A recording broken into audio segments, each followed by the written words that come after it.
In India, protests continued across the country demanding justice for the rape and murder of a female trainee doctor earlier this month. Thousands marched today through the streets of Kolkata, including doctors walking off the job, angry over what they say is the country's failure to address widespread sexual violence against women. उसी के सहारे हम एकदम डर भय पूरा एकदम खत्म हो जाता है.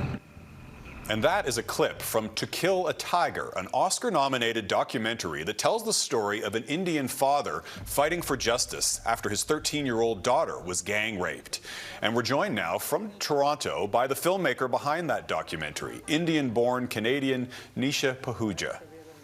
Nisha, thank you so much for joining us. Really appreciate it. I want to begin by asking you about the events of the past couple of weeks in India, the brutal rape and murder of a trainee doctor, and how the country has responded. What's your reaction to what you've been seeing? Mm-hmm. It's hard. It's hard for me not to be cynical, because there's obviously this case that's getting a lot of press, but there have been about 3 or 4 other brutal cases of gang rape just in the last few days. So it's really difficult, as somebody who's been in this space and has been making films about this issue for a number of years. It's a little bit hard not to be cynical, because I really felt after the Delhi gang rape of 2012.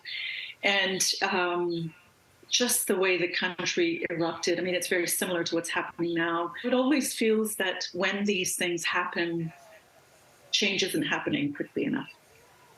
Yeah, you mentioned the gang rape in 2012, and after that we saw tougher laws and punishments for offenders. But from your perspective, the official response from police and the government, has that made much of a difference, if at all, over the past decade or so? The interesting thing about law, this is something I think that's very important, and this is probably the world over, but I certainly feel it in India. I mean, the law is a response to culture. It's always reactive as opposed to necessarily by nature being preemptive.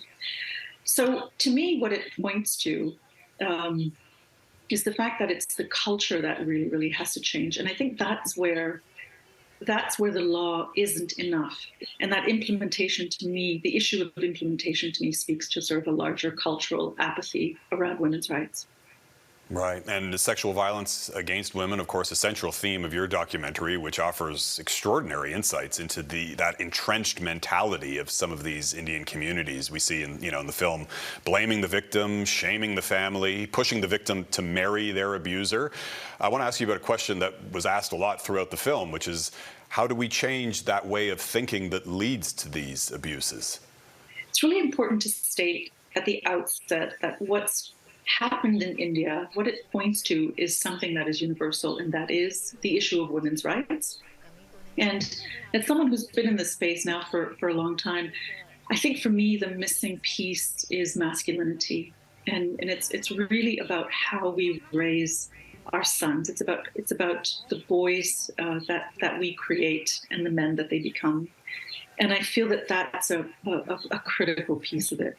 So it's really changing the idea of what it means to be male. And I think in India, there is so much it's a culture that is about son preference, and that enables a certain kind of entitlement. So I think the apathy that exists just has to do with the fact that men and boys feel that they have the right to do these things. You're asking a group that has power, that has enjoyed power, to give it up.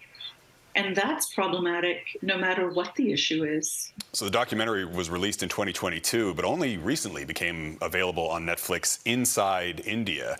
What has the impact been of your documentary in that country? It's been a tremendous response. People have been writing in, other survivors who have been emboldened to come forward. Ranjit, the father in the film, told me this amazing story about a man who drove 8 hours to find him, to thank him for standing up. because he himself didn't have the courage to stand up for his daughter when she had been raped. People feel it's a necessary, it's a necessary story, not just because she had the courage to come forward and to show herself, but also because the family stood by her, especially her father, and that is such an important aspect. Yeah, and an important story. Thank you for telling it. Nisha Pahuja, award-winning filmmaker, talking to us today from Toronto. Thanks again. Thank you.